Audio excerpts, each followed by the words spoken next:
BJP আৰু কংগ্ৰেছৰ যুঁজ নহয় বহুতে ক'ব খোজে বিজেপি আৰু কংগ্ৰেছৰ যুঁজ এই যুঁজটো বিজেপি আৰু কংগ্ৰেছৰ যুঁজ নহয় এই যুঁজটো হ'ল আমাৰ সভ্যতা আমাৰ ধৰ্মৰ লগত অচিনাকি মানুহৰ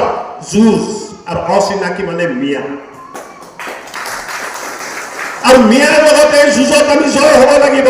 মিয়াৰ লগত এই যুঁজত আমি জয় হ'ব লাগিব জিকিব লাগিব সংঘৰ্ষ কৰিব লাগিব এইটো কোনো বিজেপি কংগ্ৰেছৰ কাজিয়া নহয় মিয়াক প্ৰতিনিধিত্ব কৰি কংগ্ৰেছ দল আছে আৰু অসমৰ খিলঞ্জীয়া ভূমিপুত্ৰ হিন্দুসকলক প্ৰতিনিধিত্ব কৰি ভাৰতীয় জনতা পাৰ্টি আছে এই যুঁজটো সভ্যতাৰ যুঁজ এই যুঁজটো আমাৰ মান সন্মানৰ যুঁজ এই যুঁজটো আমাৰ অস্তিত্বৰ যুঁজ আৰু তাৰ বাবে অস্তিত্বৰ যুঁজত জয় হ'বৰ কাৰণে সত্ৰবোৰ ভাল হ'ব লাগিব দেৱালয় ভাল হ'ব লাগিব এই কাৰণে আজি 1 কোটি টকাৰ অনুদানেৰে ইয়াৰ পুনৰ নিৰ্মাণৰ কাম আমি আৰম্ভ কৰিছো ভালকে কৰক আৰু যদি নাটনি থাকে আৰু টকা আনি দিম কিন্তু সত্ৰসমূহ ভাল কৰিব আৰু 20 লাখ টকা মোৰ তৰফৰ পৰা মই অতিথি খালাত দিছো এই 20 লাখ টকা আছে লিম্বু ডাঙৰীয়াই দিয়া পইচা আছে ভাৰতীয় জনতা পাৰ্টিৰ প্ৰত্যেকজন বিধায়কৰ অনুদান ইয়াত আছে চৰকাৰৰ অনুদান ইয়াত আছে সত্ৰ ভাল হওক আমাৰ বৈষ্ণৱ সংস্কৃতি প্ৰাণ পাই উঠক হৰি নামেৰে উদ্ঘোষ হোক ৰাম নামেৰে উদ্ঘোষ হোক কৃষ্ণৰ নামেৰে উদ্ঘোষ হোক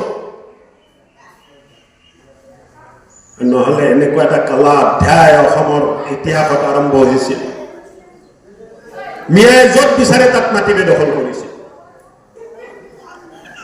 আৰু আজিও চিৰাজুলি সত্ৰত বহুত অঞ্চলত থকা আমাৰ নিজৰ মানুহ আছে মিয়াৰ উৎপাদত থাকিবলৈ ভয় পাই আছে সঁচানে মিছা সঁচানে মিছা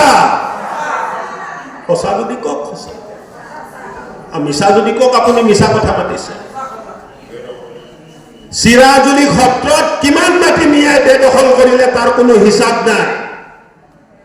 কিন্তু এটা এটা কৰি চিনাক্তকৰণ কৰা হ'ব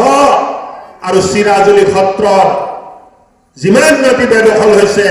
1 ইঞ্চ মাটি উদ্ধাৰ কৰাব আজি মিটিঙতে প্ৰতিশ্ৰুতি দিলে এই যুঁজটো মই এমএলএ হ'বৰ কাৰণে নহয় এই যুঁজটো চৰকাৰ পাতিবৰ কাৰণে নহয় এই জাতি সংস্কাৰ সংস্কৃতি মাটি ভেটি জাতি বচাবৰ এই যুদ্ধত আমি জয় হ'ব লাগিব লাচিত বৰফুকনে ৰাম সিং আৰু মুছলমানৰ লগত মোগলৰ লগত যুদ্ধ কৰিছিলে আৰু আমাৰ বৰ্তমানৰ যুদ্ধ মিয়াৰ বিৰুদ্ধে আমি জয় হ'ব লাগিব পৰাজয় কোনো কাৰণত আমি চিন্তা কৰিব নালাগে যুঁজি যুঁজি লাগিলে মৰি যাম কিন্তু পৰাজয় আমি বৰণ কৰিব নোৱাৰিম এই চিন্তাৰে আমি কাম কৰিব লাগিব